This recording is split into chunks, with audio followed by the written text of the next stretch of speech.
नमस्कार, बोधि भारत सत्संग में आप सभी का स्वागत। आज की सत्संग परीक्षा से शुरू करेंगे। वो कमलेश की परीक्षा है। ये आपके प्रश्न है, आराम से उत्तर दीजिए। जी, गुरु जी को प्रणाम, गुरु क्षेत्र को प्रणाम, सभी साधकगण को प्रणाम। आज का पहला प्रश्न है, ज्ञान का विस्तार कितना है?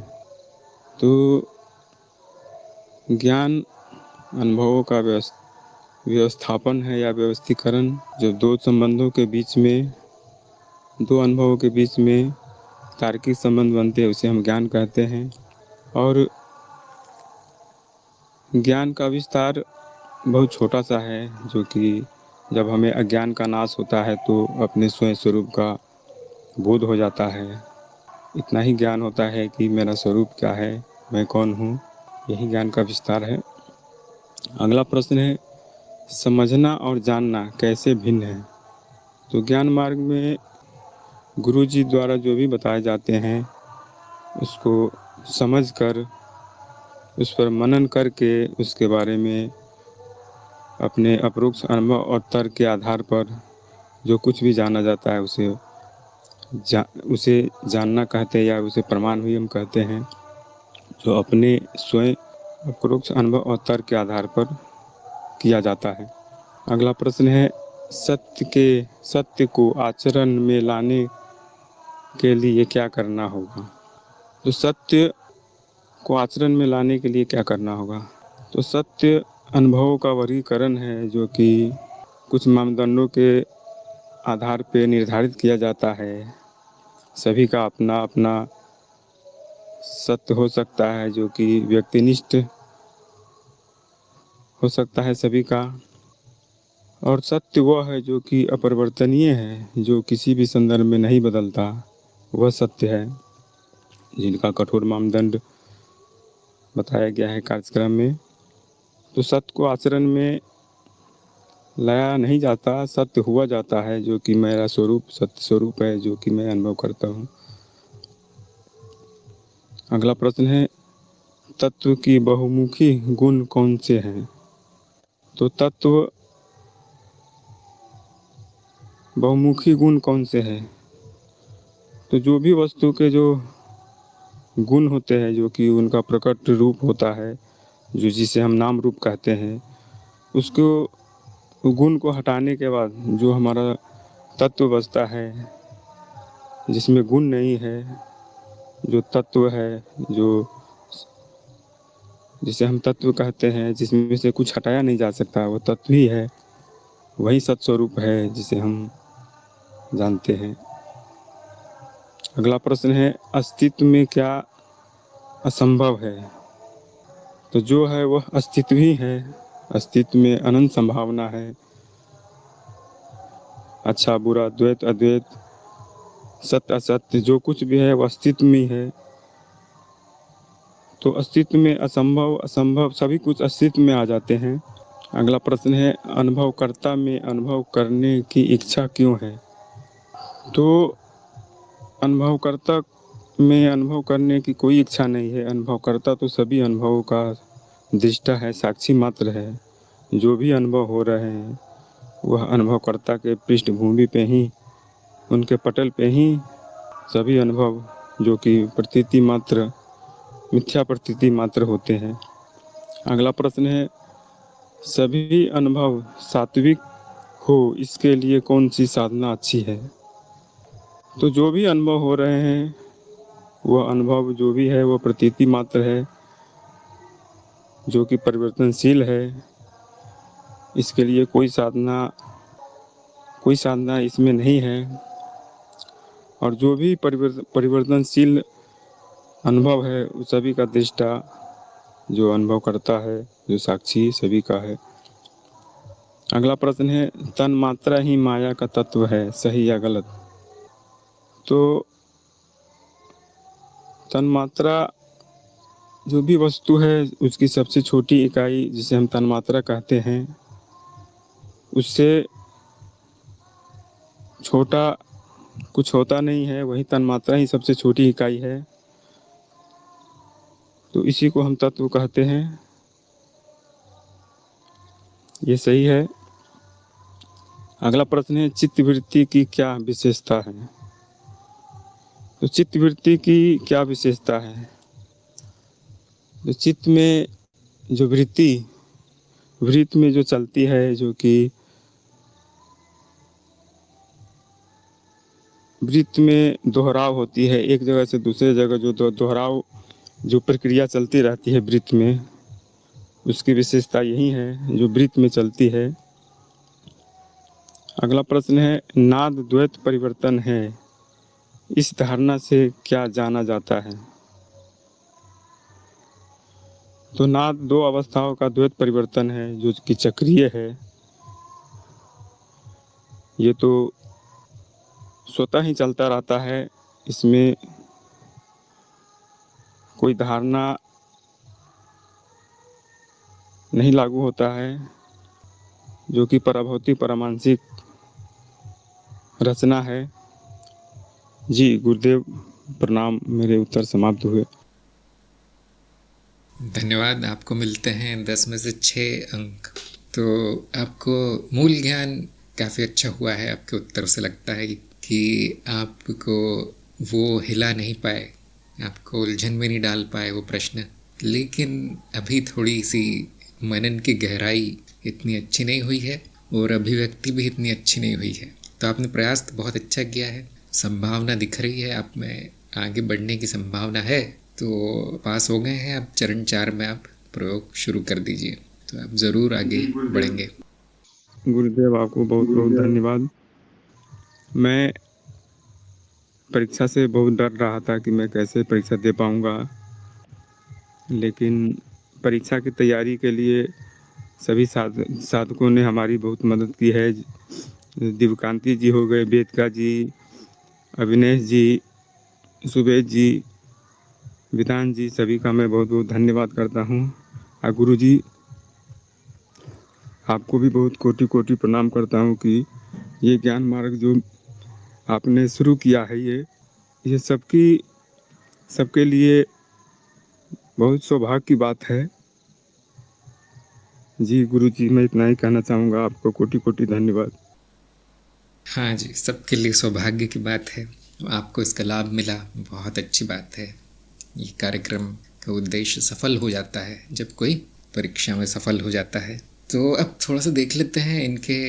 शायद एक ही प्रश्न गलत हुआ, एक ही उत्तर गलत हुआ, बाकी सब सही थे, किंतु बहुतों में आधे आधे अंक कट गए। ज्ञान का विस्तार कितना है इन्होंने बताया। ज्ञान का विस्तार स्वयं तक ही है। वही अनंत है, जिसका ज्ञान होता है उसका विस्तार अनंत है, और ज्ञान उसी का होता है, और वो मैं हूँ। तो बहुत अच्छा उत्तर रहा इनका, क्योंकि बहुत से साधक ये सोचते हैं कि पता नहीं कितना जानना पड़ेगा, कितने वर्ष लग जाएंगे, लेकिन ज्ञान मार्ग में इसको आसान कर दिया गया है। आपको एक दिन में हो सकता है सारा संपूर्ण ज्ञान। वो जान लीजिए जिसको जानने से सब कुछ जान लिया जाता है, वो आप स्वयं हैं। तो आप देखेंगे हमारे कार्यक्रम में ऐसा किया गया। त्रिज्ञान में तो और आसान कर दिया गया, अनुज्ञान में उससे भी आसान है। और हमारा ज्ञान दीक्षा कार्यक्रम ऐसा लगता है कठिन है, परंतु उसके बीच के 10 पार्ट ही ज्ञान है। शुरू के 10 में आपको बस ज्ञान मार्ग क्या है उसके बारे में जानकारी दी जाएगी। 10 से लेके 20 तक जो पार्ट है वो ज्ञान है, मूल ज्ञान। और आप देखेंगे 15-15, 20-20 मिनट के 10 वीडियो हैं, 200 मिनट मान लीजिए। 200 मिनट मतलब 3 घंटे करीब आपको संपूर्ण ज्ञान हो जाता है। तो ये इतना ही विस्तार है इसका। उसके बाद माया है, और माया का ज्ञान अंतहीन है। अगर ये बोल देते, इसमें जोड़ देते कि जो विज्ञान है, माया का ज्ञान विज्ञान है, वो अंतहीन है लेकिन निरर्थक है। उसका भी ज्ञान हो सकता है, मूल उसका जाना जा सकता है, जो कि ज्ञान दीक्षा के आखिरी 10 अध्यायों में मूल बता दिया गया है। उतना समझ जाओ तो माया को मूल रूप से जान लिया जाएगा। उसका जो छोटा छोटा बारीकियां हैं वो आप आजीवन प्रयास कर सकते हैं जानने का, कोई बुराई नहीं है। प्रयोग कर सकते हैं, उसका उपयोग कर सकते हैं, जिसको हम तंत्र कहते हैं, टेक्नोलॉजी कहते हैं, और कई जन्म बिता सकते हैं। इतना विस्तार, पर वो ज्ञान नहीं है, विज्ञान है। नंबर 2, समझना और जानना कैसे भिन्न है। तो इनको आधे अंक मैंने दिए, क्योंकि इन्होंने जानने का तो बता दिया कि अप्रोक्ष अनुभव होगा आदि आदि। तर्क का इन्होंने शायद जिक्र नहीं किया। अब ये समझना, ये शब्द हमारे कार्यक्रम में कहीं पर भी इतना प्रयोग नहीं किया है। आम भाषा में बोल सकते समझना, इसलिए ये प्रश्न थोड़ा सा डगमगाने वाला था कि ये तो इन्होंने बताया नहीं, जानना और समझना अंतर क्या है। तो बस ये प्रश्न इसीलिए पूछा गया है कि आपको ज्ञान क्या है, इसकी जानकारी है या नहीं, उतना समझे या नहीं। जैसे बहुत से लोग कहते हैं आपने बता तो दिया, मुझे ज्ञान हो गया, लेकिन समझ में कुछ नहीं आया। तो ये थोड़ी अशुद्ध भाषा है यहाँ पे। समझ में नहीं आया मतलब ज्ञान भी नहीं हुआ है, तर्क का प्रयोग नहीं हुआ है, उसमें मनन नहीं हुआ है, उसको देखा नहीं गया है। शक्कर का नाम सुन लिया गया है, शक्कर को खाया नहीं गया है, स्वाद नहीं लिया है इसका। तो आप कह सकते हैं ऐसे आम भाषा में, समझने का अर्थ है शक्कर खा लेना। अब जब भी आप मिठाई की बात करेंगे, मिठास की, उसके पीछे एक समझ है, एक ज्ञान है, एक अनुभव है। अब कोरा शब्द नहीं रह जाएगा शक्कर। तो यही ज्ञान मार्ग का सार है कि यहाँ जब तक आपका ज्ञान नहीं है तब तक वो ज्ञान नहीं है, मान्यता मात्र है, अंधविश्वास है। नंबर 3, सत्य को आचरण में लाने के लिए क्या करना होगा। इनका उत्तर बिल्कुल सही आया कि मैं ही सत्य हूँ। अब जो भी आचरण है वो बिल्कुल सही होगा। यदि ये ज्ञान हो गया है आपको, तो फिर जो आचरण है उसकी कोई चिंता नहीं होगी। अभी तक मेरा आचरण क्या झूठ में हो रहा था, इसकी भी चिंता नहीं है, क्योंकि सत्य हमेशा से था। जो भी आचरण करता है वो मिथ्या है, इतना जान लीजिए, बाकी सब सही है। आचरण शब्द चर से आया है, जिसका अर्थ है चलना, गति करना। तो आपको कोई गति करने के लिए, चलने के लिए, आचरण करने के लिए या जीवन को जीने के लिए आपको कुछ विशेष नहीं करना है। जो अज्ञान में हो रहा था वो ज्ञान में होगा, इतना ही काफ़ी है, और कुछ नहीं करना। ज्ञान ले लेना है, ज्ञान ले लेना है, और फिर उसके फल अपने आप दिखते हैं। जैसे पेड़ों पर फल आने के लिए क्या करना होगा, डालों को कुछ करना होगा, पत्तों को हटाना होगा, क्या करना होगा, नहीं, नीचे पानी देना है, बस जड़ों को पानी देना है, और वो पेड़ जानता है फल कैसे लाना है, फल कैसे बनाना है, आपका काम है पानी डालना। इसी प्रकार ये सृष्टि, ये अस्तित्व बिल्कुल सही चल रहा है जैसे चलना है, बस उसमें ज्ञान का पोषण की कमी है बहुत से लोगों में। ठीक है, लेकिन यदि ज्ञान हो जाए तो बाकी सब अपने आप से ही चलता है। नंबर 4, तत्व के बहुमुखी गुण कौन से हैं। तो इनको आधे अंक मिल गए, क्योंकि इन्होंने एक चीज़ बताई कि बदलता नहीं है। और भी बहुत कुछ बताया जा सकता तत्व के बारे में, लेकिन इन्होंने 1-2 चीज़ें बताई थी। एक इन्होंने बताया सब कुछ निर्गुण है, सबसे आवश्यक यही है। ये भी एक चीज़ बताई जा सकती है कि किसी भी अनुभव का जो सबसे आवश्यक भाग है उसे हम तत्व कहेंगे, किसी भी चीज़ का, किसी भी वस्तु का। या यही धारणा अस्तित्व पे भी लागू कर सकते हैं। अस्तित्व का भी जो सबसे आवश्यक भाग है, जो बदलता नहीं है, उसे हम तत्व कहेंगे। तो ये बड़ी विचित्र बात है कि वो मैं हूँ और कुछ नहीं, और कुछ नहीं मिलेगा आपको जो तत्व है, बाकी सब मिथ्या है। अब इसमें एक शब्द आ गया था बहुमुखी, जो कि बस भटकाने के लिए डाल दिया गया था, ताकि व्यक्ति सोच में पड़ जाए, मुझे तो 1-2 ही पता है और कितना है। बड़ी सरल सी चीज़ है। और तत्व ही सत्य भी है, दर्शन शास्त्र के अनुसार तत्व और सत्य एक ही चीज़ है। कभी कभी सत्य भी कह देते हैं उसको। तो जो सार है वस्तु का वो तत्व है, जो सब कुछ हटा के जो बच जाता है वो तत्व है। इस तरह से उसकी थोड़ी परिभाषा की जा सकती है। बड़ी विचित्र बात ये देखने को मिलती है कि अस्तित्व का, सभी अनुभवों का और अनुभवकर्ता का तत्व शून्य है। यहाँ पर बहुत लोग फंसते हैं, वो ये मान लेते हैं कि इसका मतलब वो है नहीं। इसका मतलब कुछ है नहीं, शून्य है तो नहीं। शून्य केवल एक शब्द है जो हमारी भाषा की सीमा के कारण अपनाया गया है। शून्य कहने का अर्थ है कि इसको कुछ और मत समझ लेना, कोई और वस्तु या कोई और अनुभव मत समझ लेना। जो भी तत्व है अस्तित्व का, वो वैसा नहीं है जो बुद्धि समझती है आपकी। यही अर्थ है शून्यता का। उसे वो मत मान लो जो आपकी रोज की वस्तुओं के तत्व हैं। आपकी कुर्सी टेबल का तत्व लकड़ी है। अब हाँ, वो भी एक प्रकार का अनुभव है, वो भी एक प्रकार का पदार्थ है। आप बहुत कुछ बदलाव कर सकते हैं कुर्सी टेबल में, परंतु लकड़ी हटाने के बाद वहाँ कुछ भी नहीं है। यहाँ पर इस उदाहरण में जो तत्व आया है वो एक प्रकार का अनुभव है, लेकिन अगर हम अस्तित्व का तत्व ढूंढने जाए तो वो अनुभव नहीं मिलेगा, वो किसी अनुभव में नहीं मिलेगा, क्योंकि सभी अनुभव परिवर्तनशील नाम रूप है उस तत्व का। क्या मिलेगा? शून्य। वो शून्य मैं हूँ। जो शून्य है वही दृष्टा है, जो अपने में होते हुए परिवर्तनों का दृष्टा है, और कहीं नहीं। दूसरी जगह कहीं परिवर्तन हो रहे हैं वो मुझे दिख रहे हैं, ऐसा नहीं। आत्म प्रकाश, स्वयं प्रकाशित जो है और वो स्वयं का ही दृष्टा है। ये हो गया अद्वैत का स्तर। तो यहाँ शून्य का अर्थ ध्यान से समझना जरूरी है। देखिए, समझना शब्द आ गया, मतलब आपके लिए वो चीज़ स्पष्ट हो जानी चाहिए, उसमें कोई शंका नहीं होनी चाहिए। केवल शून्यता केवल शब्द मात्र नहीं रहना चाहिए। कैसे होगा ऐसा? स्वयं को जानकर, क्योंकि वो शून्यता आप स्वयं हैं। नंबर 5, अस्तित्व में क्या असंभव है? ये गलत हो गया। इन्होंने कहा कि सब कुछ संभव है, जो कि बहुत से लोग कहेंगे हाँ यही है। एक चीज़ है जो अस्तित्व में, जो मैं सुनना चाहता था। वैसे वो ये उत्तर भी बिल्कुल सही है कि यहाँ तो हर प्रकार की संभावना है। संभावना और अस्तित्व एक ही है। तो एक ही चीज़ है कि अस्तित्व का अभाव असंभव है, जिसको हमने कार्यक्रम में एक नाम दिया है अनस्तित्व, कि वो जा सकता है, कहीं गायब हो सकता है। कि बहुत से लोगों में धारणा है कि एक दिन तो सब चला ही जाता है। नहीं, ये असंभव है।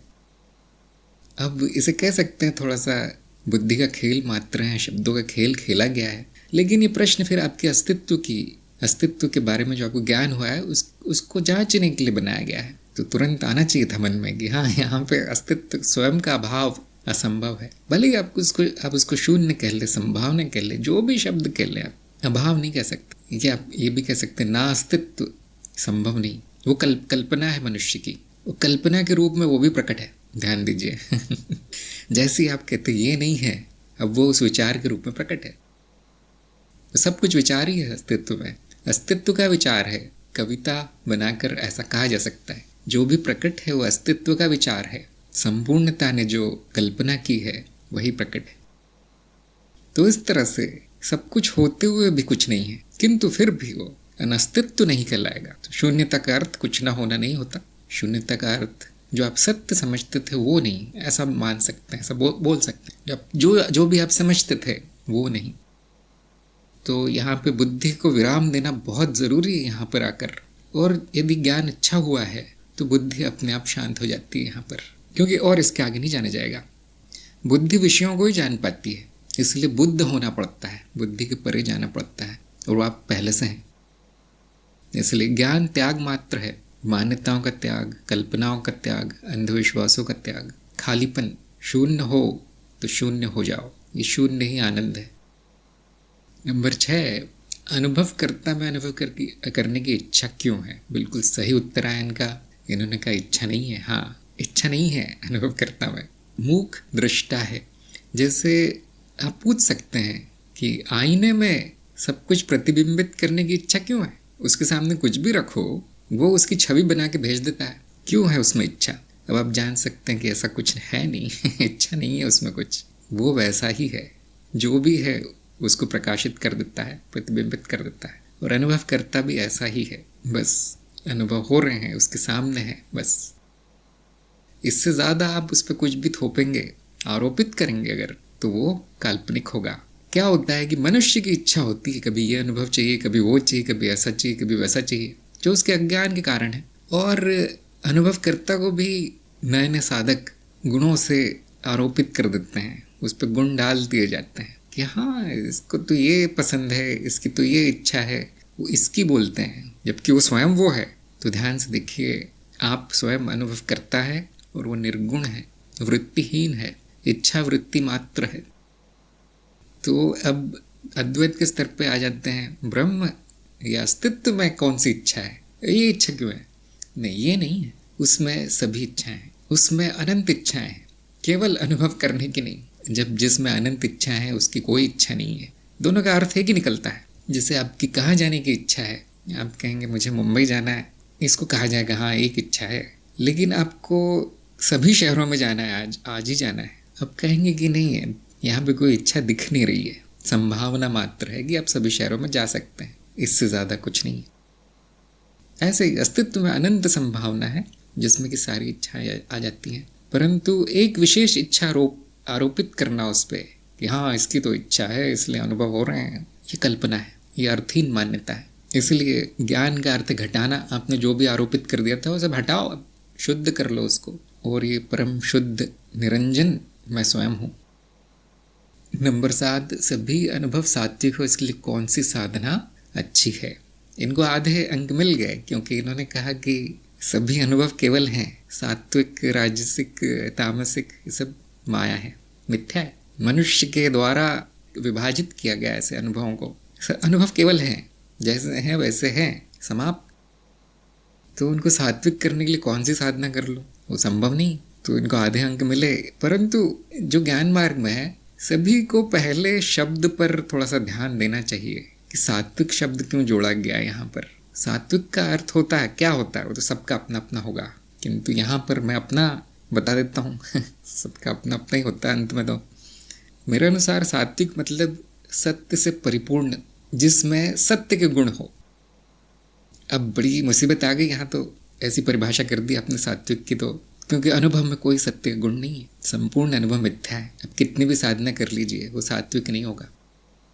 कुछ लोगों की सात्विक की परिभाषा ऐसी होती है कि नैतिक, अच्छा वाला, महंगा वाला, चमकदार, जो भी बाजार में बिकता है, सबकी अलग अलग होगी, मैं ऐसी मजाक उड़ा रहा हूँ। तो लोग साधना करते रहते हैं कि उनका जीवन सात्विक हो जाए, शरीर सात्विक हो जाए, भोजन सात्विक हो जाए, आचार विचार सात्विक हो जाए, लेकिन कभी ये नहीं प्रयास करते कि मैं सात्विक हो जाऊं। मैं पहले से सत्य हूं, पहले से सात्विकी हूं, मुझसे सात्विक कोई है नहीं। और इन बाहरी चीज़ों को आप सात्विक बना रहे हैं, वो क्षणिक है, क्योंकि नश्वर है। वो हर गुणों में से गुजरेगा, वो जो भी आप, जिसको भी आप बदल रहे हैं। कोई वस्तु ले लीजिए, कोई अनुभव ले लीजिए, वो त्रिगुणों में से बार बार जाएगा, उसकी अवस्था बदलेगी। क्या ऐसा होता नहीं? वो आपको करना नहीं पड़ेगा, किसी साधना से नहीं करना पड़ेगा, वो अपने आप होगा। कभी गर्मी है, कभी सर्दी है, कभी बारिश है, 3 चक्र से जाती हो मौसम। इसी तरह से शरीर कभी स्वस्थ है, कभी रोगी है, कभी चंचल है, कभी शांत है, अपने आप हो रहा है। इसी तरह मन है, उसमें सभी गुण प्रकट है। हाँ, एक जगह अस्तित्व के एक छोटे से कोने में आप थोड़ी देर के लिए कुछ सात्विक कर सकते हैं अपनी परिभाषा के अनुसार, और जो उसका अनंतता है उसमें ये तीनों गुण चलते रहेंगे, तो उसके लिए कोई कुछ नहीं कर सकता। वो अनंतता मैं स्वयं हूँ। अब क्या करोगे? तो अगर इस पे आप गहरा मनन करें तो इस तरह से आपको ज्ञान रतन मिलेंगे। ये वो बातें हैं जो कोई नहीं सोचता। सात्विक सात्विक सात्विक सतही ज्ञान है लोगों को। जो ज्ञान मार्ग पर है वो इतने गहरे जा सकता है। हमारे पास समय की बहुत कमी होती है, इसलिए मैं संक्षेप में बता रहा हूँ, नहीं तो इस पर 1 घंटे का वीडियो आराम से बन सकता है। अब इन्होंने तो बताया, फिर मैंने आधे अंक क्यों काटे? क्योंकि हम जानते हैं कि कुछ चीज़ें व्यवहारिक रूप से करना ज़रूरी है, भले ही परम रूप से किसी काम का नहीं है वो सब। व्यवहारिकता के लिए साधना बताई गई है। सत्य में स्थित रहना हमारी साधना है, उसी को सात्विक कहेंगे।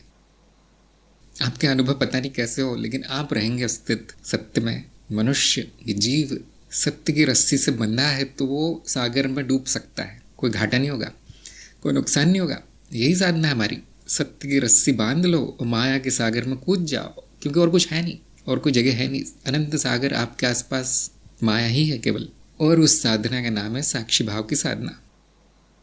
पहले जान जाओ मैं साक्षी हूँ, और उस भाव में रहना ही साधना है। और यही सबसे सात्विक है, सबसे श्रेष्ठ यही है, इससे बड़ी साधना नहीं।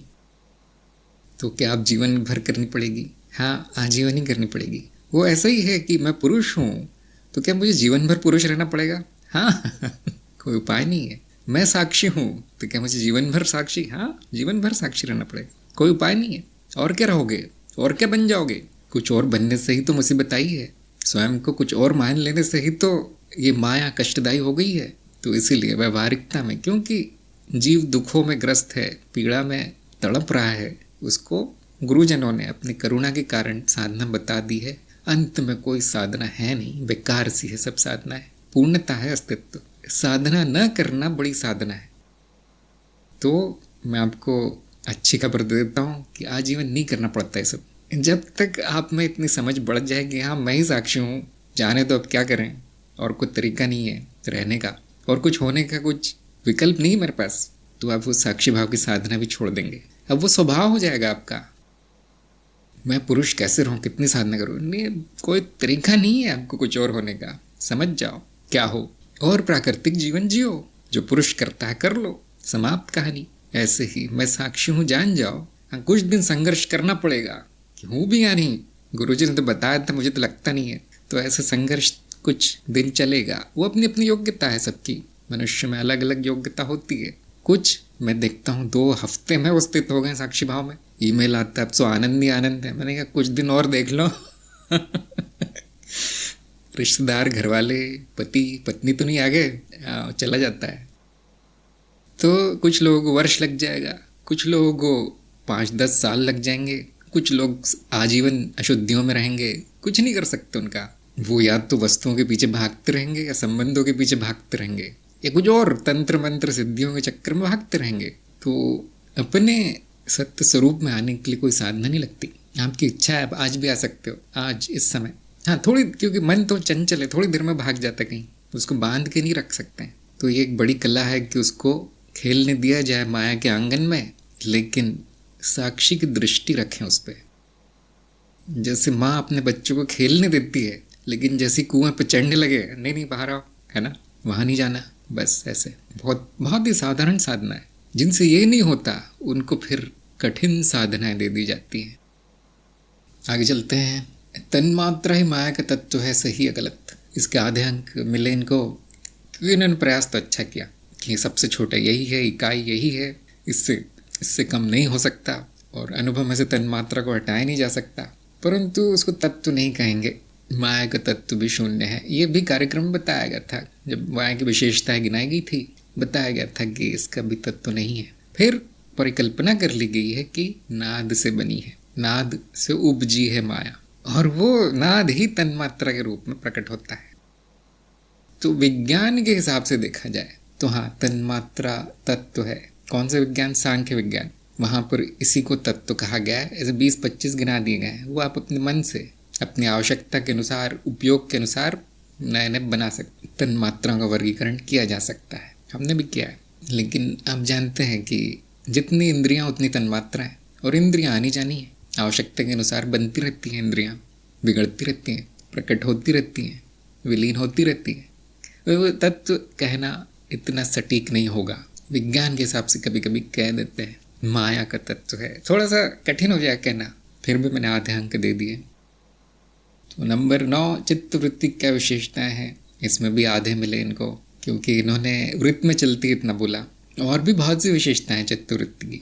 पहली, सत्य नहीं है, मिथ्या है। चित्त की परिभाषा हमारी थोड़ी सी बड़ी है, कम से कम कार्यक्रम में, ज्ञान दीक्षा कार्यक्रम में ऐसा संपूर्णता को ही चित्त कह दिया गया है। और फिर उसमें विशेषताएं भी बहुत होंगी। वृत्त में चलती है, हाँ, कम अधिक होती है, शुद्धि होती है, कुछ वृत्तियाँ शुद्ध होती, कुछ अशुद्ध होती है, कुछ में दोष आ जाते हैं, और कुछ बहुत विलक्षण रूप से चलती हैं, स्वसमानता है, आदि आदि कई चीज़ें उसमें देखी जाती हैं। वृत्तियाँ कई प्रक्रियाओं से बनी हैं, कई वृत्तियों को मिलकर अवस्था बनती है, ये सब बताना चाहिए, लेकिन हाँ, थोड़ा लंबा उत्तर हो जाता। नंबर 10, नाद द्वैत परिवर्तन है, इस धारणा से क्या जाना जाता है? इसमें इनको आधे अंक मिले। क्या जाना जाता है? जैसे ही हम कहते हैं नाद द्वैत परिवर्तन है, जो द्वैत की विशेषताएं हैं वो सारी लागू हो जाती हैं। जैसे कुछ सकारात्मक होगा तो कुछ नकारात्मक होगा, कुछ अच्छा होगा तो कुछ बुरा होगा, कुछ ऊपर जाएगा तो नीचे आएगा, कहीं सफलता है कहीं असफलता है, कहीं गर्मी है कहीं सर्दी है। तो ये सब देखने को मिलेगा, जो कि आपका स्वयं का अनुभव है कि ऐसा है। तो एक वाक्य में कहा जा सकता है क्या जाना जाता है? चित्त के नियम जाने जाते हैं। जो चित्त के नियम बताए गए हैं वो द्वैत परिवर्तन का ही परिणाम है, क्योंकि परिवर्तन नाद रूप में होता है तो उसके कुछ परिणाम आएंगे, वो परिणामों को जाना जा सकता है। आपको ज़्यादा कुछ करना नहीं है, बैठे बैठे मनन करना है, बस देखना है, अवलोकन, और सारे चित्त के नियम जान जाएंगे। जो नियमों को जान जाता है उनका चित्त पर नियंत्रण आ जाता है। तो ये हो गए प्रश्नोत्तर, और मुझे आशा है सभी को काम आए होंगे ये प्रश्न करना, इनके उत्तरों के बारे में सोचना हर साधक का कार्य है। जब भी खाली समय मिले इन प्रश्नों को लेकर बैठ जाइए, कुछ विषयों को लेकर बैठ जाइए, उस पर चिंतन, मनन, लेखन, प्रकाशन, जो भी आपकी रुचि है आप करते रहिए। जितना भी आवश्यक कार्य है वो करने के बाद और कुछ जब करने को बचे नहीं तो हर साधक को यही करना है। आप देखेंगे अपने आप आपका मनन गहरा होगा, अपने आप उसमें खजाना मिलेगा ज्ञान का, मनन करते करते आप पाएंगे कि जो कभी आपने कल्पना भी नहीं की होगी वो जान गए। इसे हम कहते हैं गुरु कृपा, गुरु क्षेत्रीय कृपा है कि आपका वहाँ पे संपर्क हो जाता है।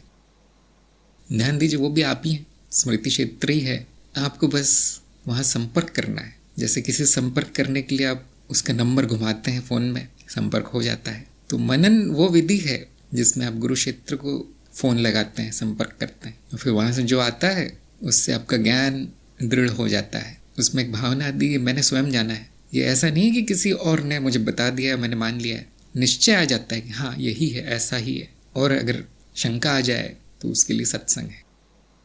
इसलिए अभिव्यक्ति का बहुत महत्व है। आपको मनन करना है, उसका अभिव्यक्त भी करना है, क्योंकि मन में बहुत कुछ आता है इसलिए वो पुराना भुला दिया जाता है। इसलिए उसको लिख के रखना, प्रकाशित कर देना, ये सब अच्छे उपाय हैं। और यदि आप ऐसा करेंगे, इसको जीवन शैली बना लेंगे मनन को, तो आपको साक्षी भाव की कोई साधना नहीं करनी पड़ेगी क्योंकि मनन साक्षी का ही तो हो रहा है। अब साक्षी भाव ही रहेगा। यदि आप 1 घंटे भी मनन करते हैं किसी विषय पे, तो आप देखेंगे 3-4 घंटे आपको आपका साक्षी भाव छूटेगा नहीं। और यदि यही जीवन शैली हो गई तो क्या साधना करनी पड़ेगी? कुछ नहीं करना पड़ेगा, वो आपका स्वभाव ही हो जाएगा।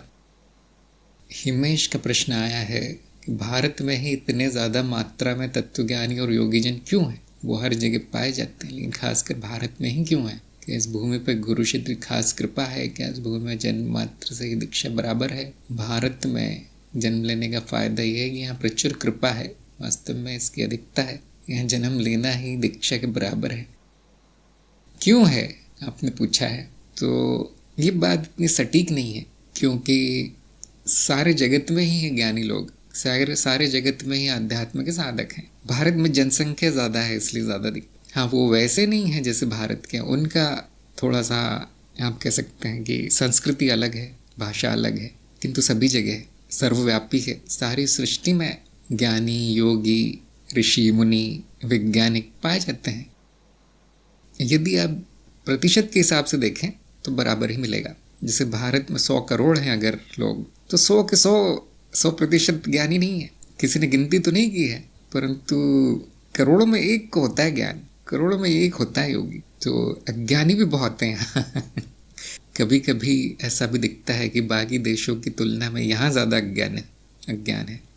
और उसका कारण उनकी गरीबी है। अशिक्षित हैं लोग, गरीब हैं, तो उनके लिए ज्ञान इतनी बड़ी प्राथमिकता नहीं है, अध्यात्म इतनी बड़ी प्राथमिकता नहीं है। उनको जीवित रहना ही बड़ा कठिन है उनका। तो यदि वो स्थिति अच्छी हो जाएगी, सामाजिक स्थिति अच्छी हो जाएगी, तो हो सकता है कि सबसे ज़्यादा यहाँ पर आध्यात्म के साधक हो जाएं।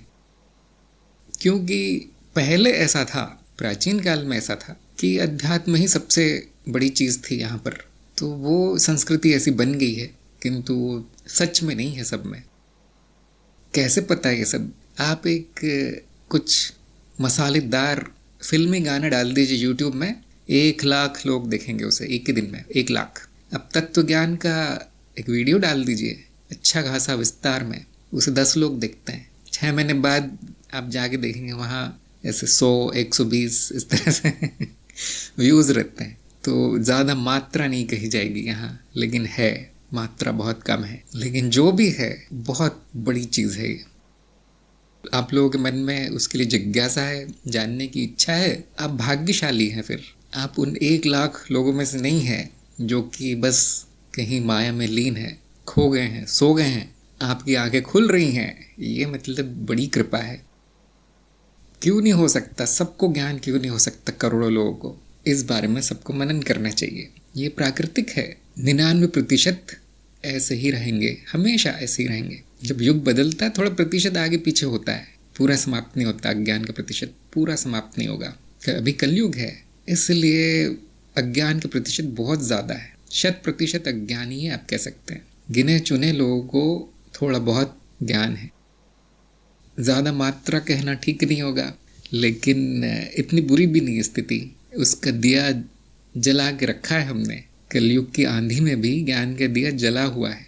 जिसको चाहिए वो आगे ले सकता है।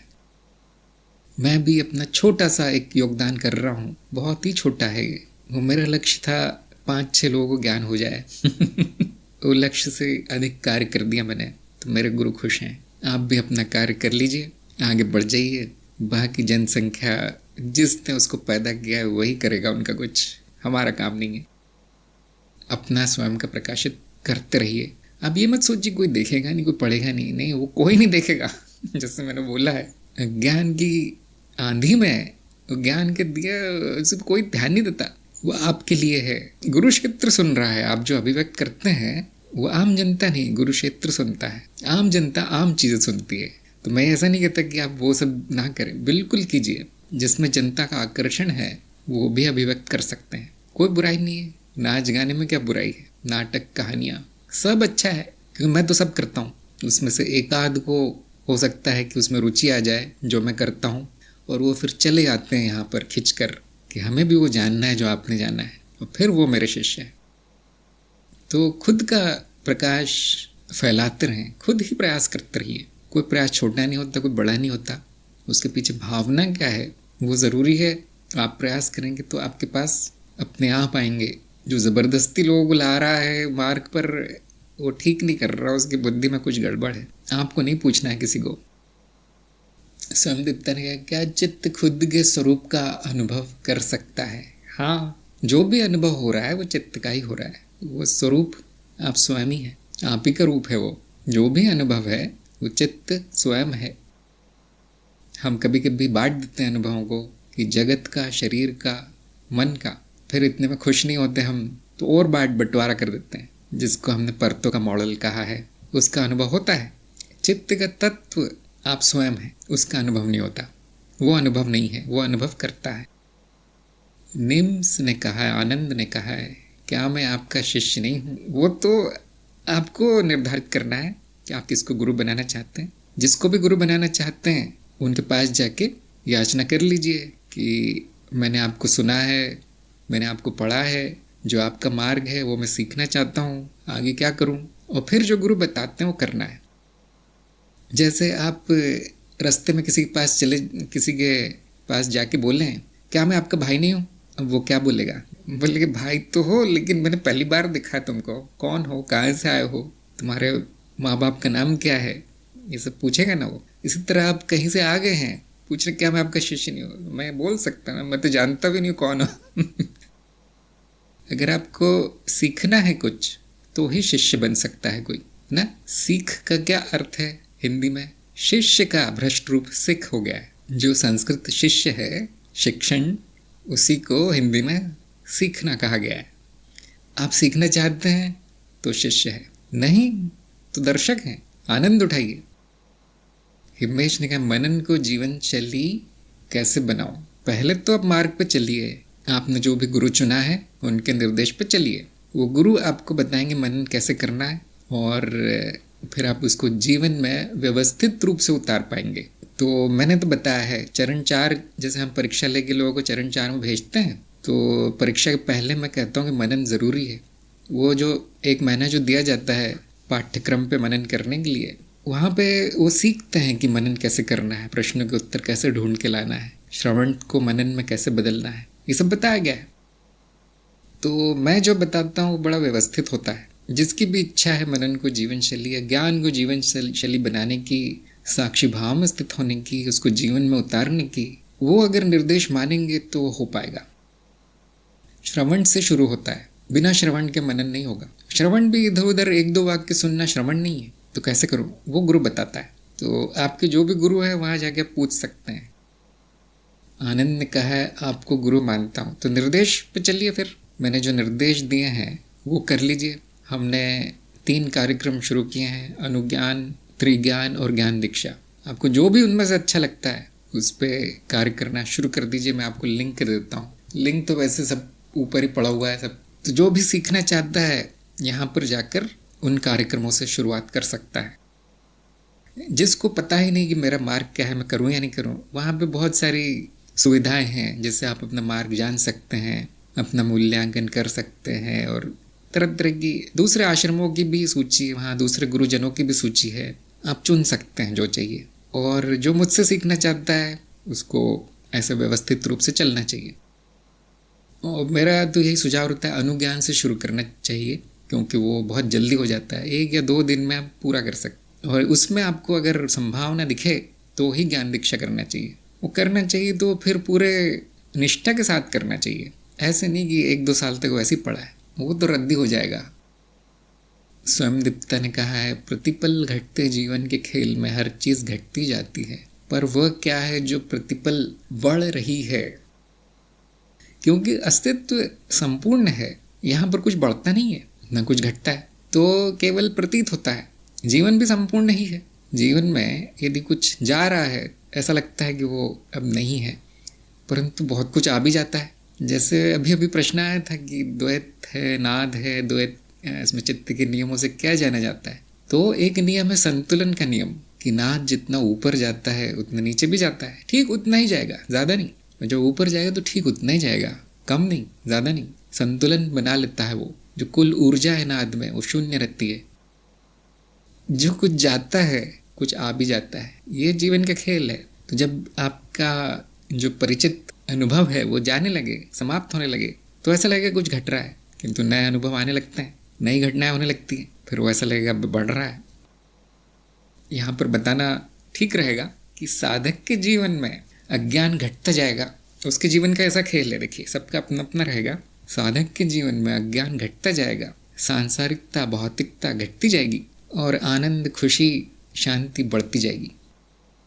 ऐसा कैसे है, ये चमत्कार कैसे हो सकता है, ये साधना के बाद ही पता चलेगा। तो आनंद और खुशी बढ़ना कुछ जाने के कारण है। ध्यान दीजिए संतुलन का नियम कितना सुंदर है। यहाँ पे आपके जीवन में यदि आनंद नहीं है, शांति नहीं है, सुख नहीं है, समृद्धि नहीं है, तो उसका कारण है कि ऐसी ऐसी चीज़ों से भरा है जीवन जो कि नहीं होना चाहिए वहाँ। हमारे अनुसार, मनुष्य की सीमित बुद्धि के अनुसार नहीं होना चाहिए, इसलिए वो सब की जगह नहीं है। जैसे हम उसे कहते हैं अनावश्यक वृत्तियाँ, अनावश्यक कर्म। आपके जीवन अनावश्यकता से भरा है, इसलिए वो सब छुप गया है जो आपको चाहिए। जब वो चला जाएगा तो फिर जो आपको चाहिए, जो सच में चाहिए, वो प्रकट होगा। ये साधक का जीवन है। अभी बाकी जीवनों से हमें कुछ करना नहीं है, लेकिन सभी ऐसे ही हैं। संतुलन का नियम हर अनुभव पर लागू है। बहुत से लोग ऐसे कहेंगे, नहीं मेरा तो 40 साल हो गए, मेरा तो जीवन ऐसा ही है। तो हो सकता है पिछले 40 जन्म आपके सुख में गए हों, क्योंकि जो चित्त के नियम है वो जन्मों के परे है। ध्यान दीजिए। अब वो जो ज्वार भाटा जिसे कहते हैं ना, तो पानी बढ़ा था आपके जीवन में, खुशियों का सागर, उस पर लहरें आ रही थी, अब वो सूख रहा है, क्योंकि ऐसा ही होना है। लेकिन चिंता की क्या बात है, वो फिर से आएगा, वो संतुलन बना लेगा। तो विरक्त भाव से जो चलता है, कुछ भी होता रहे इस नाद में, जो स्वयं संतुलित है उसको कोई चिंता नहीं है। जीवन में क्या आ रहा है क्या जा रहा है उसको कोई चिंता नहीं है। वो दोनों ही प्रतीत होता है। वो आना भी आना नहीं है और वो जाना भी जाने नहीं है। रिंकू ने कहा है, पितृ पूजा की मान्यता बहुत है, जैसे दिवाली पूजा करना और श्राद्ध वगैरह करना चाहिए। अगर ऐसा नहीं करते तो ऐसा कहा जाता है कि माया स्तर पर फिर नुकसान पहुंचाते हैं, क्योंकि बचपन से ही मान्यता बहुत है। आपने लिखा है प्रश्न, लेकिन प्रश्न तो पूछा नहीं। शायद ये पूछना चाहते हैं कि अब क्या करें। अगर आपका नुकसान हो रहा है माया के स्तर पे, तो फिर वो करना ही ठीक है। अगर आप नुकसान से बचना चाहते हैं, सच में नुकसान हो रहा है वो पूजा करने से, आपको प्रमाण मिल गया उसका कि पिछली बार पूजा नहीं की थी, इस बार विपत्ति आ गई, तो कर दो, खुश कर दो पितरों को भी, उन बेचारों ने आपका क्या बिगाड़ा है। अब उसका इलाज करना चाहते हैं तो आपको उन कर्म बंधनों से निकलना चाहिए, क्योंकि साधक जानता है कि मेरे न माँ बाप है, न भाई बहन, न दादा, न परदादा, न बच्चे, न पोते, मेरा कोई नहीं है। ये सत्य है। अभी प्रश्न आया था ना, सत्य को आचरण में कैसे उतारें। देखिए ऐसे उतारिए, ये मान्यताएं त्याग दीजिए कि वो सब मेरे हैं, या कोई संबंध नाम की कोई चीज़ होती है इस सृष्टि में। उत्तरजीविता के लिए व्यक्ति संबंध बना लेता है, उनको सत्य मान के वो भोगता रहता है, और देखिए इतना हो गया है वो कि वो पूर्वज मरने के बाद भी नुकसान पहुंचा रहे हैं। बड़ी विचित्र है। मैं जानता हूँ कि मैं किसी को परेशान करूँ तो आगे मुझे नुकसान पहुंचा सकता है, हाँ, लेकिन जो अब है नहीं वो नुकसान पहुंचा रहे हैं, तो अब उसका एक ही इलाज है, उन कर्म बंधनों को तो त्याग देना। अब कैसे त्यागे, कर्मों से कैसे छुट्टी पाए, बंधनों से, तो आप नहीं कर पाएंगे अभी। तो आपको छोटे छोटे उपाय बताए जाते हैं कि पहले अपने पैरों पे खड़े हो जाइए, ताकि वो नुकसान भी हो जाए तो भी आप कुछ हो नहीं ज़्यादा, एक आध छोटा मोटा नुकसान भी हो जाए कोई बात नहीं। दूसरा, क्षमा मांग लीजिए कि मुझसे इतना ही हो सकता है, तीसरा ज्ञान है, ज्ञानमय जीवन शैली बना लीजिए, फिर कोई नुकसान नहीं होगा। ज्ञान क्या है? मान्यताओं का अभाव। जो मानता है कि इस पराभौतिक कारण से मुझे नुकसान हो रहा है, वो अगर वो मानना बंद कर दे तो उसका नुकसान भी नहीं होता। फिर ये तंत्र वाली बात है थोड़ी सी, कि जैसे सम्मोहन है, यदि वो जिस पे सम्मोहन हो रहा है वो पूरा निश्चय कर ले कि ये सब गलत है, ये सब झूठ है जो भी करता है, तो वो कितना भी प्रयास करे सम्मोहित नहीं कर पाता व्यक्ति को तांत्रिक। अगर उसके मन में भर दिया जाए कि ये सत्य है तो उस पर तुरंत प्रभाव होता है, क्योंकि अब दरवाजे खिड़कियां खोल दिए उसने, अब कोई भी आ सकता है उसके मन में। तो हम इसे कहते परिरक्षण, लेकिन शायद वो आपसे होगा नहीं। भौतिक स्तर पर शुरू कर सकते हैं कि अब संसार परिवार संबंधों से नाता तोड़ लीजिए, बंधन तोड़ लीजिए, अपने पैरों पे खड़े हो जाइए, फिर आपको कोई नहीं रहेगा, तो कोई परेशान नहीं करेगा। फिर क्यों परेशान करते हैं? क्योंकि आपके आसपास भीड़ है, अब कोई ना कोई तो उसमें से नाराज हो ही जाएगा ना। अगर 100 लोगों की भीड़ में रहते हैं तो 100 लोगों को खुश नहीं कर पाएंगे। आप कितना भी अच्छा व्यवहार कर लीजिए, कितना भी मीठा बोल दीजिए, कितना भी प्रेम से, उसमें से एक ऐसा होगा ज़रूर जो आपसे इतनी नफरत करेगा कि आपका जीवन बर्बाद कर देगा। कुछ भी कर लीजिए, ध्यान दीजिए संतुलन का नियम है ऐसा। सबको खुश नहीं किया जा सकता। अब मैं तो इतना प्रयास करता हूँ, मैं तो 100 में से एक को भी नहीं कर पाता खुश। वो भी कोई ना कोई शिकायत लेकर ही आते हैं, ये नहीं हो रहा है, वो नहीं हो रहा है, ऐसा नहीं कर रहे हो, ऐसा नहीं कर रहे हो। तो साधक के पास एक ही उपाय है, छोड़ देना, त्याग। किसी को खुश नहीं करना है हमें, मेरा कोई नहीं है। नंबर 2, ज्ञान मार्ग पर बस यही ज्ञान हुआ है कि सब कुछ शून्यता की पृष्ठभूमि पर घटित हो रहा है, केवल प्रतीति मात्र है, रचना और विनाश खेल चल रहा है, और किसी जीव के जाने के बाद शायद कोई संबंध नहीं रहता। जिज्ञासावश पूछा है, ज्ञान मार्ग पर आने के बाद ये सब पता चला है। तो पूछा तो आपने कुछ भी नहीं, आपने जो लिखा है बिल्कुल सही लिखा है। पूछा क्या आपने? अच्छा कैसे? प्रश्न स्पष्ट नहीं हो रहा। क्या आपने ये पूछा है कि कैसे शून्यता की पृष्ठभूमि पर कैसे घटित हो रहा है, कैसे प्रतीत हो रहा है, या कैसे रचना और विनाश खेल चल रहा है? प्रश्न स्पष्ट लिखिए, क्या जानना चाहते हैं? आपने भूमिका तो बना दी है, पूछा नहीं कुछ। आनंद ने कहा, आप मेरे सपने में भी आते हो और दिशा दिखा रहे हो, सद्गुरु हो, तो बहुत खुशी की बात है। वहाँ तो ज्ञान होगा नहीं लेकिन सपने में, लेकिन संकेत है, वो एक तरह का संकेत है कि ये अस्तित्व आपको संकेत भेज रहा है कि अब बैठे मत रहो, जाके सीख लो थोड़ा सा, अब आपको उस पर कार्रवाई करनी है। चरिंको ने कहा है, जीव के जाने के बाद कोई संबंध कैसे रहता है? जाता तो कोई नहीं है, शरीर जाता है, जो स्मृति है वो वैसी ही रहती है। स्मृति का अर्थ है संस्कार, जिसे हमने कारण शरीर भी नाम दिया है। तो जितना गहरा संबंध होगा आपका किसी से, उतनी गहरी छाप छोड़ता है वो, और उसके प्रभाव आते रहते हैं, क्योंकि कर्म का नियम है। जैसे कि मैंने कहा, चित्त के नियम जन्म मृत्यु के परे हैं, कई जन्मों तक चलते हैं। आपने आज किसी संबंध बना लिया, अब वो कई जन्मों तक चलेगा। हाँ, अगर आपने एक ही दिन का है वो, तो शायद वो कुछ दिनों के बाद समाप्त हुई, क्योंकि इतनी गहरी छाप नहीं पड़ी है, कारण शरीर तक पहुंचा नहीं वो संस्कार। लेकिन वर्षों वर्षों तक संबंध है किसी से, जैसे माँ और बच्चे का होता है या पति पत्नी का होता है, अगर कई वर्षों तक है तो उसकी इतनी गहरी छाप बनती है स्मृति पे कि उसके फल कई जन्मों तक आते रहते हैं। इसलिए साधक सबसे पहले क्या करता है, वो ये तोड़ना शुरू करता है सारे संबंध। इस बारे में हमारी कितनी चर्चा हो चुकी है, और मैं जानता हूँ ये विषय बहुत लोगों को पसंद नहीं है। वो संबंधों से आसक्त हैं, और तो और नए नए भी बनाना चाहते हैं, और ज़्यादा बनाना चाहते हैं। मैं कहता हूँ पुराने तोड़ दो। हाँ जी, तोड़ दिए, बस बैठो, नहीं और चाहिए। क्यों? अज्ञान अभी भी है। जब तक ये अज्ञान है कि मैं अलग हूँ, दूसरा अलग है, तब तक संबंध रहेगा, तब वो बंधन का कारण होगा। ज्ञान क्या है कि मैं ही सब कुछ हूँ, सभी जीव मैं ही हूँ, मैं ही व्याप्त हूँ सब जगह, तो क्या संबंध होगा? नहीं। इसे हम कहते प्रेम संबंध, आत्मिक प्रेम, आध्यात्मिक प्रेम। इसकी कोई छाप नहीं छूटती, अर्थात इसके कोई फल नहीं आते। ये वो संबंध है, एकता का संबंध, जो सारे संबंधों को तोड़ देता है, क्योंकि अब कुछ आवश्यकता नहीं है, वो नकली हैं सारे। तो ध्यान दीजिए, जीव कहीं जाता नहीं है। न वो आता है, प्रतीत होता है। स्मृति ने थोड़ी देर के लिए रूप ले लिया है, वो रूप प्रतीत होते हैं। अब वो जीव के पास 2 ही हैं उपाय, या तो वो इससे बंधनों से छुट्टी पा ले, मुक्त हो जाए, या पड़ा रहे बंधनों में, खेलता रहे। आपको एक चुनना है उसमें से।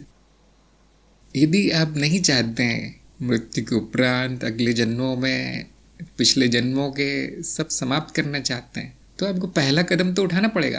पहला कदम यही है कि जो अभी निर्भरता है आपकी जिन पर, उनको नमस्ते कर दीजिए। संबंध निर्भरता से बनते हैं। आप किसी पर निर्भर है किसी चीज़ के लिए, तो वही जाएंगे ना उसके पास, बेकार में तो जाएंगे नहीं। तो हाँ ठीक है, बचपन में निर्भरता होती है, बड़े होने के बाद तुरंत पैरों पे खड़े हो जाएं अपने, तो किस पे निर्भरता है फिर किससे संबंध बनाना पड़ेगा? किसी से नहीं, अकेले ही चलना है। साधक अकेले ही चलना पसंद करता है, अकेले ही रहना पसंद करता है, उसको कोई पसंद नहीं आता, किसी भी प्रकार की निर्भरता पसंद नहीं आती। तो जहाँ पर भी संभव हो स्वयं को स्वतंत्र कर लीजिए। अभी आप इतना ही कर सकते हैं। अब अगर आप बोलेंगे नहीं वो कारण शरीर वाला समाप्त कीजिए, नहीं, ABCD क ख ग घ शुरुआत, फिर आपको स्कूल में भेजा जाएगा, फिर आपको कारण शरीर वाले कॉलेज में भेजा जाएगा, फिर आपको मुक्ति की डिग्री मिलेगी। तो शुरुआत कैसे होती? ज्ञान से। जीव क्या है देखिए, स्मृति क्या है, मैं क्या हूँ, क्यों संबंधों में पड़ा हूँ, यहाँ से शुरुआत होगी। सूरज ने कहा है परिभाषा के अनुसार ये ज्ञात है कि केवल अनुभव करता ही साक्षी है, परंतु ये भ्रम क्यों है कि मनो शरीर साक्षी है? क्योंकि यदि वो साक्षी है तो मनो शरीर का अनुभव किसको होगा? फिर मनो शरीर का साक्षी कौन है? इस पे विचार कीजिए। अनुभव करता नहीं हो सकता, दृश्य दृष्टा विवेक, इस पे खोज कीजिए। मोनिका ने कहा है आपसे कहना चाहती हूँ कि मन में जब भी प्रश्न आता है उसका उत्तर पूछने से पहले ही आपसे मिल जाता है, उसके लिए मैं आपको आभार प्रकट करूँ। तो आप तो काफ़ी आगे पहुँच गए, इसका मतलब इसी को मैंने अभी अभी कहा है कि मनन करते करते आपका गुरु तत्व से संपर्क हो जाएगा। वो आप स्वयं ही, आप भूल चुके हैं कि मैं हूँ। ये बड़ी अजीब बात है, विचित्र बात है कि मैं विराट हूँ लेकिन भूल चुका हूँ मैं छोटा सा हो गया हूँ। ये अच्छा संकेत है, आपकी प्रगति का संकेत है कि जिसको भी प्रश्न पूछने से पहले ही उत्तर आने लगे, मतलब उसकी अब साधना अच्छी गहरी होने लगी है, उसका गुरु क्षेत्र संपर्क होने लगा है। यहाँ पे मानना ठीक नहीं हुआ गुरु क्षेत्र अलग है और मैं कहीं और हूँ और वो कृपा कर रहे हैं मुझ पे किसी कारण से। नहीं, वो आपकी प्राकृतिक अवस्था है, ऐसा सबका होना चाहिए आदर्श रूप में। लेकिन अज्ञान बहुत है लोगों में, देह भाव है, शरीर भाव है, स्वयं को मनुष्य मान लिया है, जीव मान लिया है, इसलिए वो अपनी सीमा में बंध गए हैं। रिंकू ने कहा अनासक्त हो जाए। हाँ, अनासक्त हो जाइए। देखिए, मैं जानता हूँ कि भौतिक ज़रूरतों के कारण हो सकता है आपको किसी संबंध बनाना पड़े, रुपए पैसे कपड़े वपड़े सुरक्षा आदि के लिए, लेकिन यदि भावनात्मक कारणों से या फिर बौद्धिक कारणों से संबंध है कि मैं नहीं रह सकता इसके बिना, इस प्रकार की मूर्खता है, तो वो फिर जल्दी छूट सकती है, वो जल्दी छूट सकती है। थोड़ा सा सोच समझ कर निर्णय ले लीजिए, मानसिक रूप से समाप्त कर दीजिए बंधन। उसी को हम अनासक्ति कहते हैं कि अब है तो भी अच्छा है, नहीं है तो और अच्छा है। शांति है, इसको हम कहेंगे अनासक्ति। अब हो सकता है कि उस व्यक्ति घर में आपको रहना पड़े, जैसे आप छोटे हैं अगर मान लीजिए, तो आपको माँ बाप के घर में रहना पड़े, उनके साथ रहना पड़े, या आपके बच्चे हैं तो आप उनको उनके साथ रहना ही पड़ेगा। बच्चों का क्या होगा नहीं तो, क्योंकि कर्म बंधन एक तरह का दायित्व भी तो है, छोड़ भी तो नहीं सकते उसको। जितना छोड़ सकते हैं उतना छोड़ देना अच्छा है, फिर नया नहीं बनाना है, नया संबंध बिल्कुल नहीं बनाना है। ये संकल्प सभी को लेना चाहिए कि मेरे पुराने छूट गए हैं, बड़ी कृपा हुई, अब मैं नया ना बनाऊं किसी से। हाँ, बच्चे हैं तो तब तक संबंध आवश्यक है जब तक वो अपने पैरों पर खड़े नहीं हो जाते, फिर वो आपको करना है, वो आपका कार्य है कि उनको भी स्वतंत्र करके वहाँ से भी बंधन काट ले, वो रस्सी भी काट दे, जाओ तुम अपना अपना कर लो। जैसे चिड़िया अपने बच्चों को तब तक घोंसले में रखती है, तब तक खाना देती है जब तक उनके पंख नहीं तैयार हो जाते, जब तक उनके पंखों में शक्ति नहीं आ जाती। तो जैसे उड़ने लगते हैं, चिड़िया गायब, घोंसला गायब, सब गायब। ये प्राकृतिक है। मनुष्य की नासमझी के कारण वो 50-60 साल तक उनसे संबंध बनाए रखता है। तुम ही मेरे बच्चे हो, हाँ जी बच्चे भी, तुम ही मेरी माँ हो। नहीं, 50-60 ठीक है, कई जन्मों तक रहते हैं वो।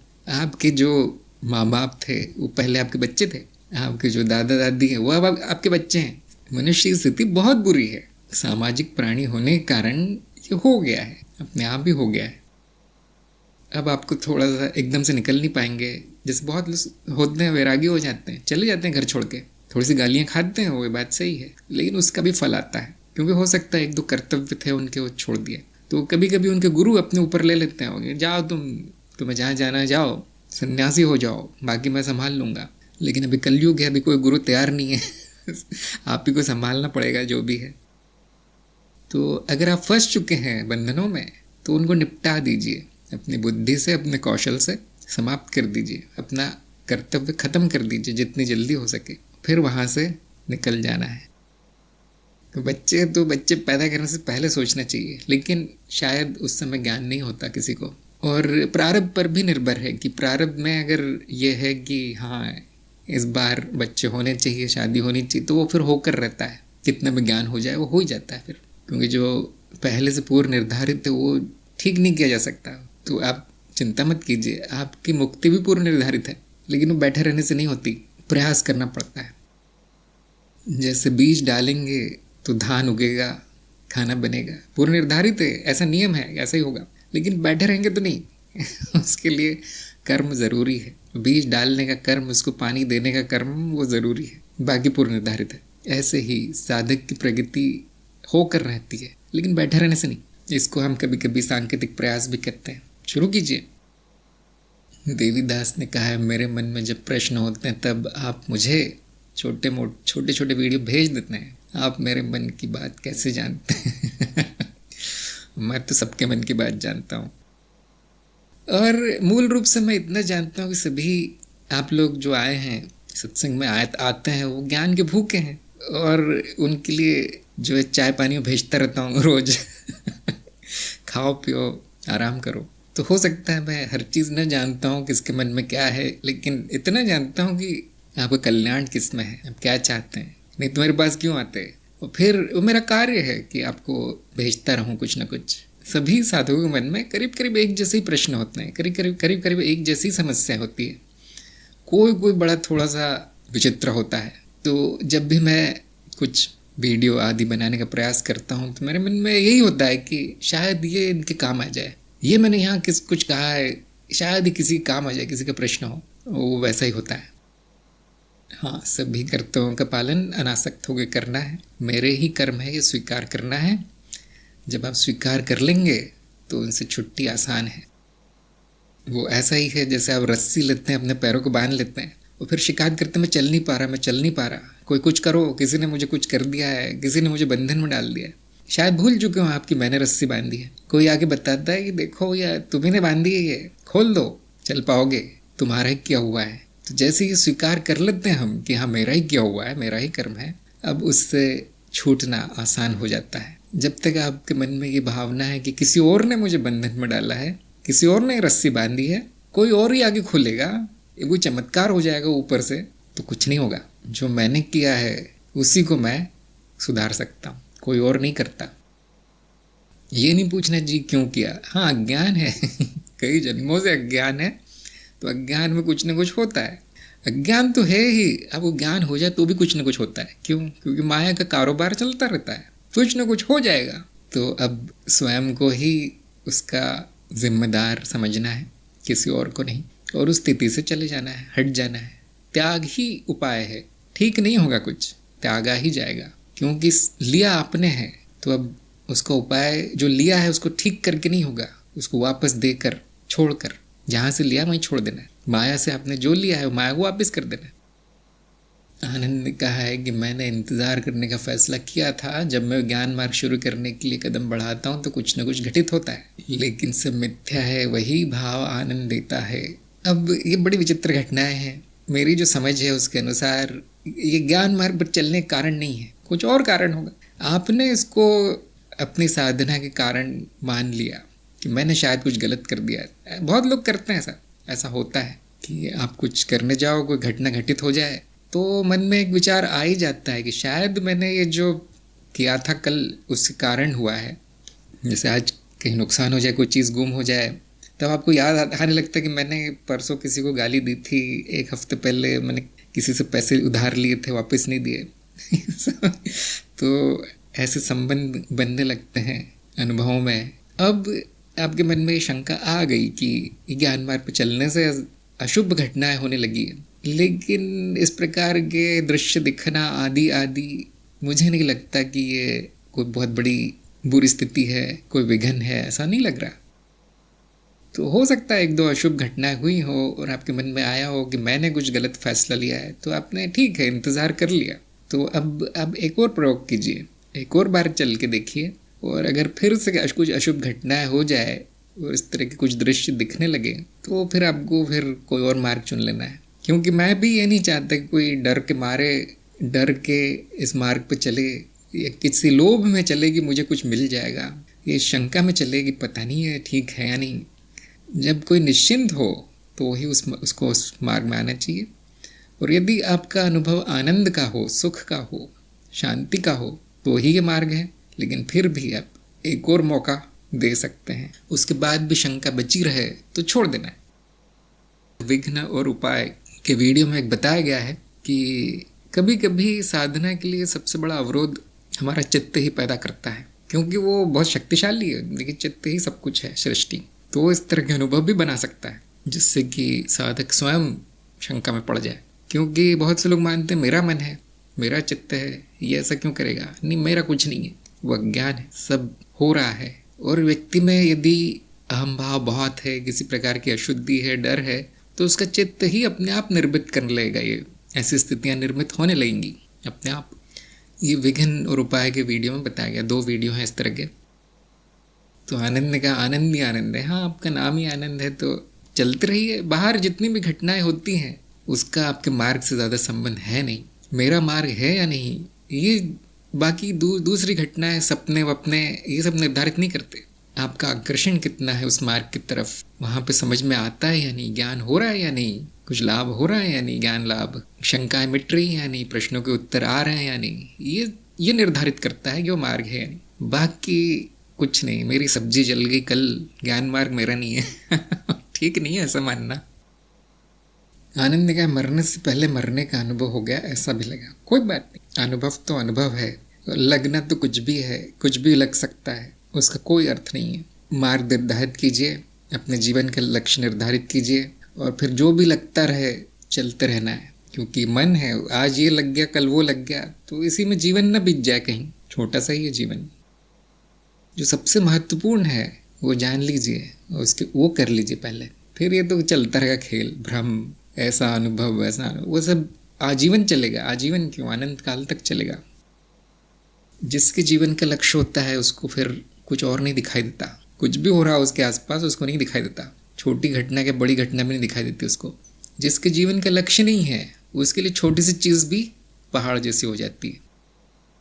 तो यहाँ पर आज की सत्संग समाप्त करते हैं। सभी का सत्संग में आने के लिए बहुत बहुत धन्यवाद। नमस्कार।